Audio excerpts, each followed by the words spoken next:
Welcome back. In our last 4 lectures, we discussed the basics of argumentative writing, how to start an argument, support it, and conclude it. Today, we're going to turn our attention back to issues of genre and explore how understanding specific styles of writing, like poetry, can help us be better readers and writers, no matter what we're trying to say or to whom we're trying to say it. Let's stop for a moment and consider the question, what is poetry? Probably as you consider that question, many of you are thinking something like a poem rhymes, or it's got a particular rhythm or pattern, or maybe even something a little broader than that, like poetry is using words in unusual ways. You would not be alone if you were thinking that the definition of poetry is probably something like the U.S. Supreme Court's infamous definition of pornography, which is, I can't define it, but I know it when I see it. When I ask students if they can define poetry, I often get a series of responses, kind of along what you were probably just thinking when I posed the same question to you. They'll tell me, it sometimes rhymes, or it's written in a different style than normal writing. Think for a moment about how you would define poetry. What makes a poem and not something else? Consider the following short piece of text. Mary, Mary, quite contrary, how does your garden grow? With silver bells and cockle shells and pretty maids all in a row. Is that a poem? Most of us would say yes. It follows a pattern, it rhymes, and most of you may recognize it as a nursery rhyme from your childhood. So we could probably all agree that's a poem. Now consider this. I have eaten the plums that were in the icebox and which you were probably saving for breakfast. Forgive me, they were delicious, so sweet and so cold. Now, many of you are probably thinking, well, that's not a poem. That's a note of apology that someone has written to someone else. But in fact, what I just read to you is a poem, and it's a very famous poem by the poet William Carlos Williams. Part of what makes it a poem is not the words themselves or the content, but how the words are laid out on the page. And I know you can't see it right now, but I want you to listen to it again, and this time notice where I pause. Those are breaks between lines, and what you'll most likely notice when you're paying attention to the pauses is that phrases and sentences are cut off in unusual places. Places where you wouldn't expect to find a pause. It would be unexpected to have a break there in what we might call normal or everyday writing. So here's the poem again, and this time I'm reading it to really emphasize the line breaks on the page. I have eaten the plums that were in the icebox and which you were probably saving for breakfast. Forgive me, they were delicious, so sweet and so cold. This poem has no punctuation. There are no commas, periods, exclamation points, nothing. So the only guide as to how to read the piece is to use the line breaks to see where they occur. And in this case, what the breaks do by popping up in kind of unexpected places is call our attention to certain words or combination of words that we might not otherwise recognize as sort of standing apart or being outside of the realm of kind of normal writing. For example, in this poem, the word saving has its own line. There aren't any other words on that line.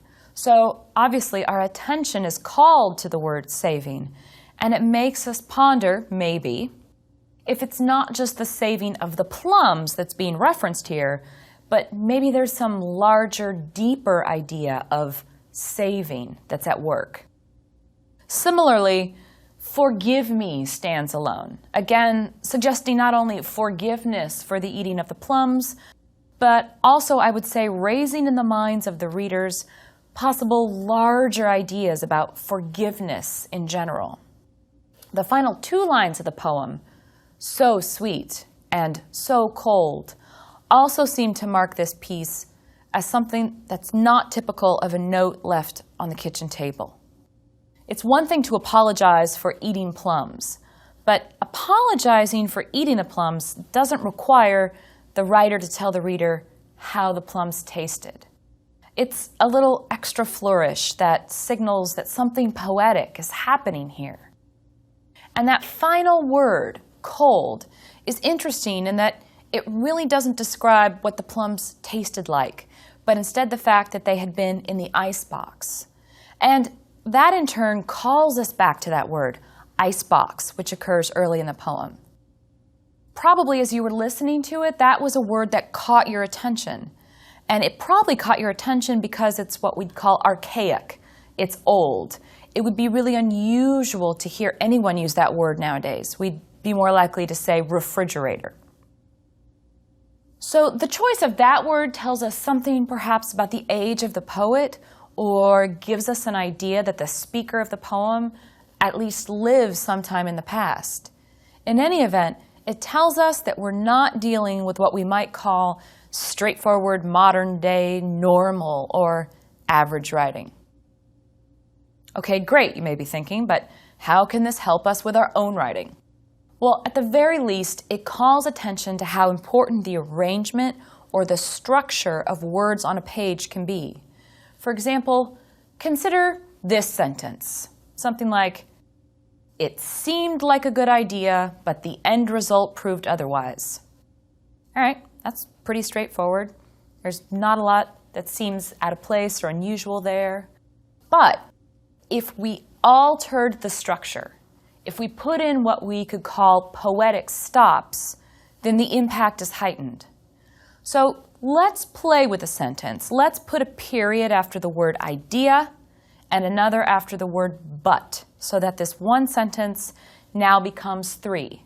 And it reads, "It seemed like a good idea, but the end result proved otherwise." And many of you are probably thinking right about now, but according to the rules, you can't have the single word but followed by a period. And you would be right, technically speaking, you can't. But that's the other thing that poetry can teach us, how breaking the rules can create a dramatic and memorable effect. Here's another poem by William Carlos Williams. "So much depends upon a red wheel barrow, glazed with rain water, beside the white chickens." So is this a poem? Most of you probably said yes. How do we know? Well, after the practice run we did with the first poem, you were probably listening fairly attentively for the line breaks and noticed that they appeared in odd or unexpected places. And also, this piece, although you can't necessarily hear it, it does have a pattern. A 3-word line, a single word line, and then a break. And that pattern repeats throughout. So, for example, line 1 has 3 words, so much depends. Line 2 has 1 word, upon, and then there's a 2-line break before the next line picks up. That conscious structure also declares that this is a poem.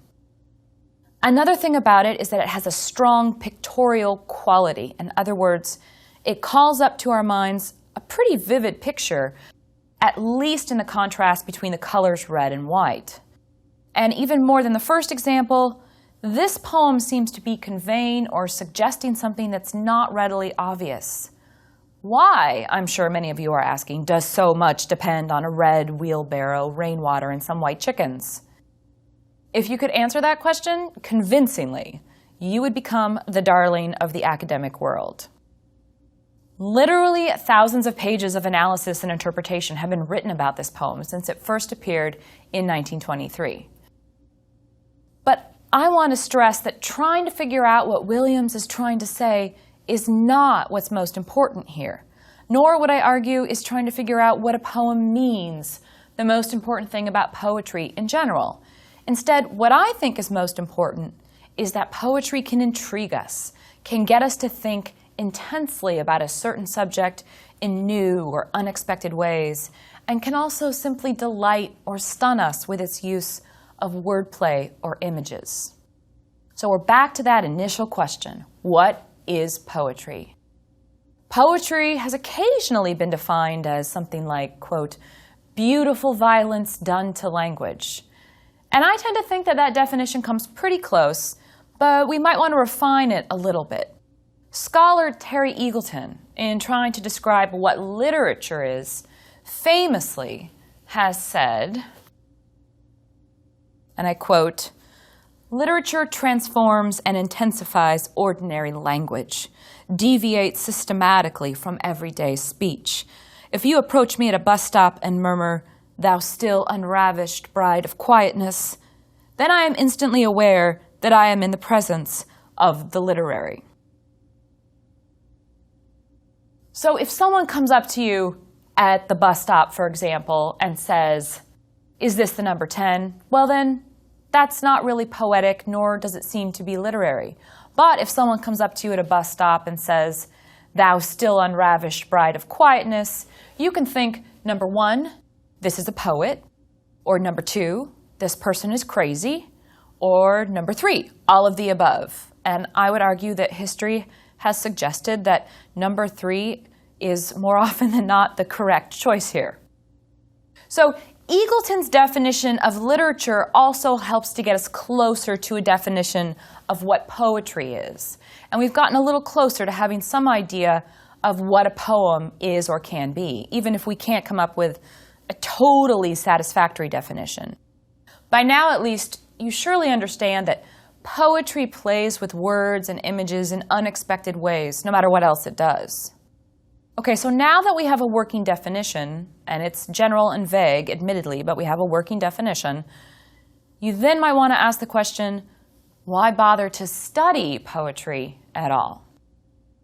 Now, the mature and academic argument would be that by examining works by some of the greatest poets in the past and recent times, we can learn to recognize particularly clever or skillful treatments of language that help the words on the page add up to more than the sum of their parts. And that's sort of a poetic image in and of itself. The words on the page add up to more than the sum of their parts.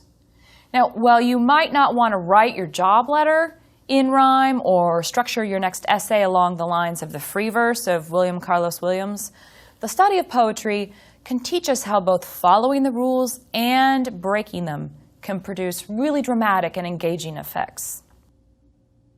The other answer to the question why study poetry is quite simple, and that's because it's fun.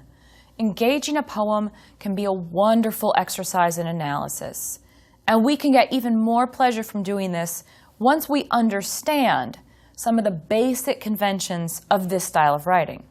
So in this lecture and the next one, we're going to examine poetic devices like metaphor and simile, words you've probably heard before but maybe aren't quite clear on the definition of.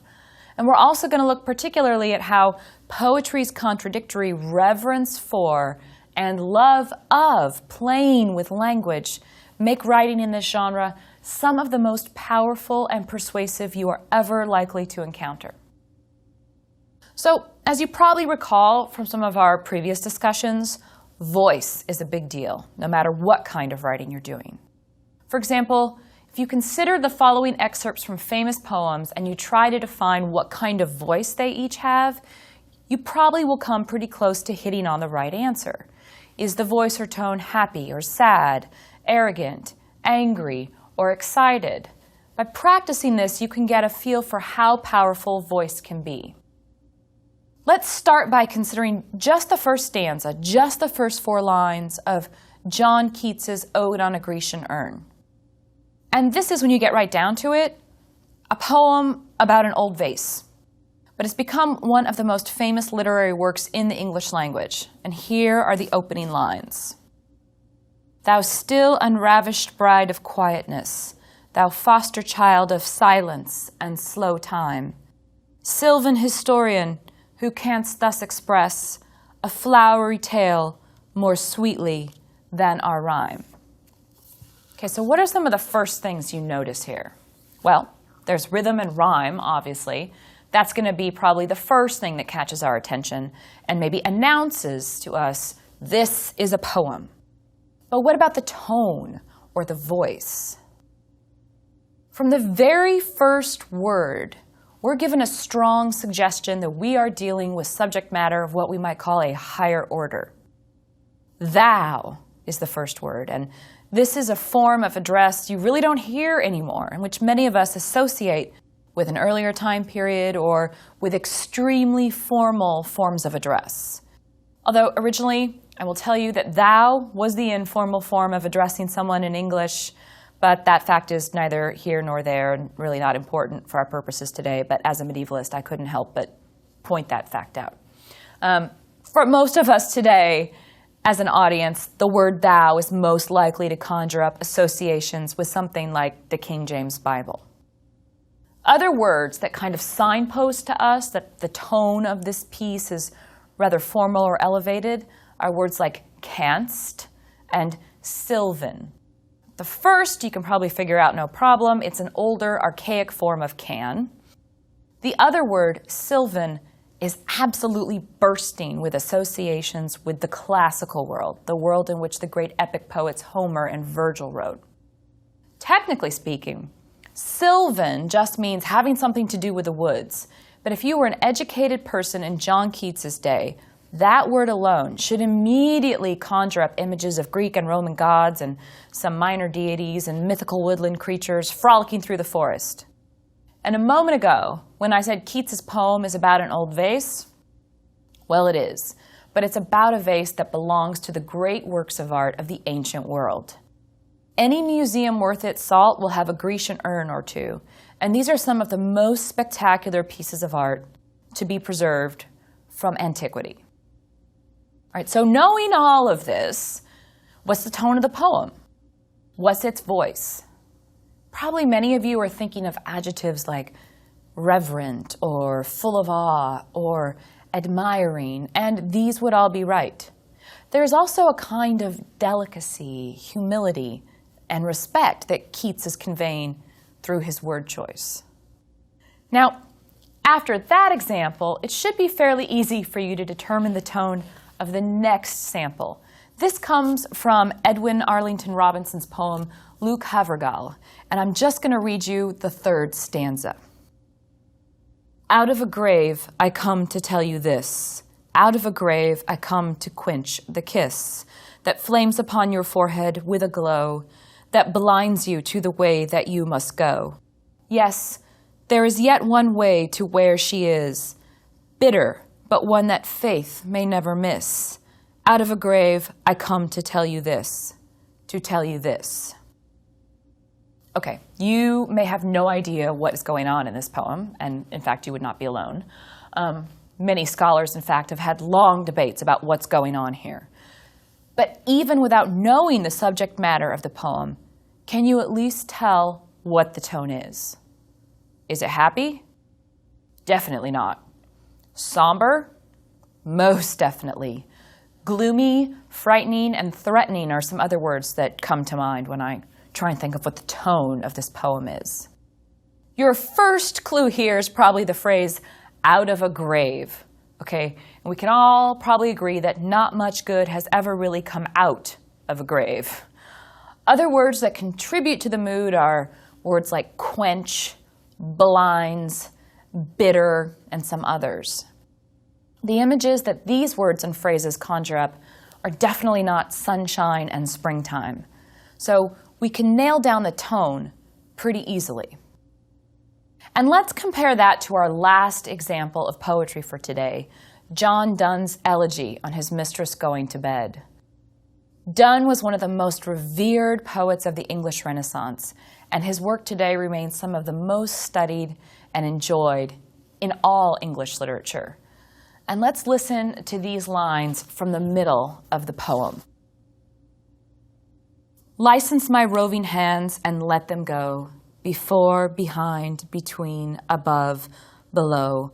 O my America, my newfound land, my kingdom safest when with one man manned, my mine of precious stones, my empery, How am I blessed in thus discovering thee? To enter in these bonds is to be free. Then, where my hand is set, my soul shall be. We could spend days unpacking this poem. It's a delightfully clever play on the idea of exploration. It references the discovery of what Europeans at that time thought of as the New World. You'll recall that line, "Oh, my America," that probably leaped out at you. At the time when Donne was writing, English society was all abuzz with this fever of discovery and exploration. Fortunes were being made as people rushed off to exploit the natural resources of the Americas. And you may have picked up, as I was reading this, that there are maybe a double entendre, or sometimes it's so obvious it's essentially a single entendre, but a double entendre or two. And if we're thinking about the issue of voice, though, how would you describe the tone of the poem?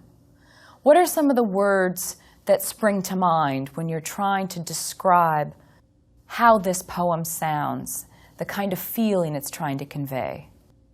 Well, I think certainly joy might be one, delight, or even ecstasy.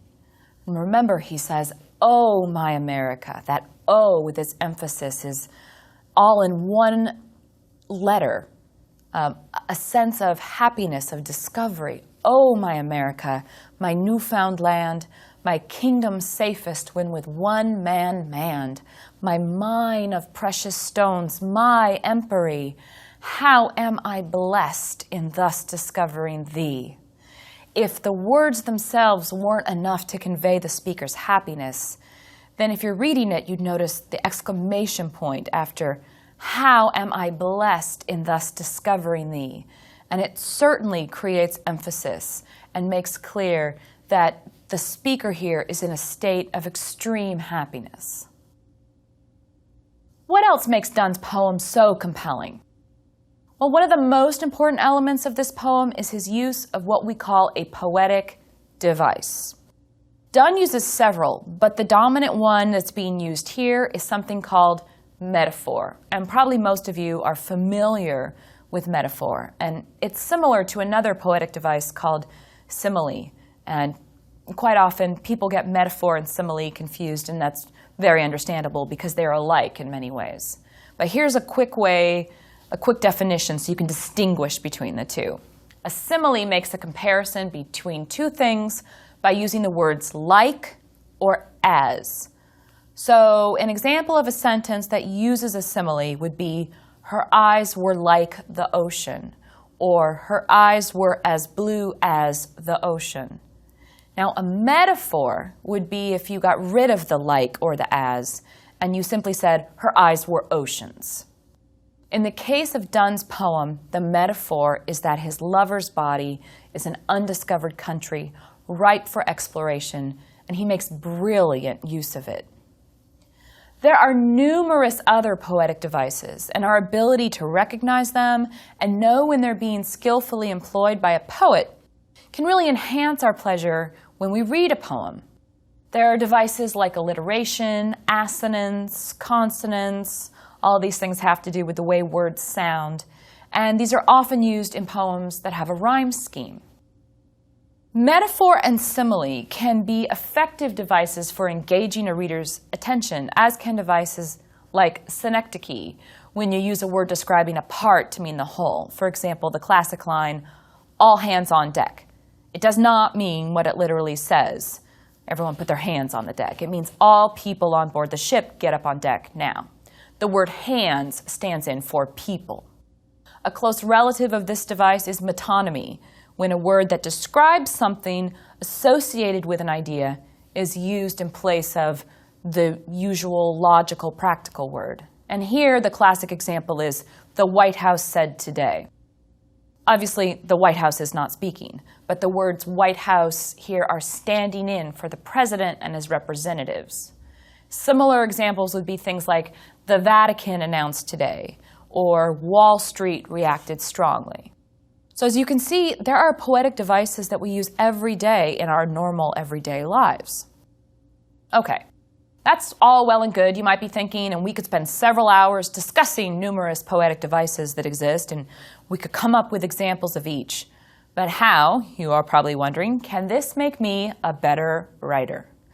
The ways in which understanding poetic devices can make you a better writer are a little obvious, but how do we take that and then apply it to our own writing? I mean, you could probably identify it in other writing. Oh, here's how a poetic device made this piece stronger. But then taking what you've learned and applying it to your own writing, that's a little trickier. And at its most basic, we can take that working definition of poetry, that it's language used in unusual or non-typical ways. And by taking that working definition, we can at least be conscious of how we might make more dramatic or effective choices in our style and diction when we write. So let's consider something quite simple, like the description of a house. And here is a quote. "The exterior was dark green, and the huge lawn that surrounded it was just a shade or two lighter. There was a brick walkway leading up to the front door." It's pretty straightforward. And you might think, there's no reason to change anything here. But if you were trying to intrigue your reader and draw her in, you might try and punch things up a bit. So for example, what if you wrote, "The exterior was dark green, like the forest at twilight, and the lawn that surrounded it was an ocean of emerald, the walkway to the front door, a streak of blood that marred its perfection." Okay, so that's a little over the top, but this version is definitely more interesting. How many poetic devices did you notice? Well, there's at least 3 at work here. 1 simile and 2 metaphors, and by adding some devices and some key words, twilight, emerald, blood, you suddenly have a much more interesting piece of writing, especially if your intention is to set the scene for a murder mystery full of rich, glamorous characters. If your goal, however, is to place an ad in a real estate magazine to persuade someone to buy your house, then perhaps you've gone in the wrong direction here.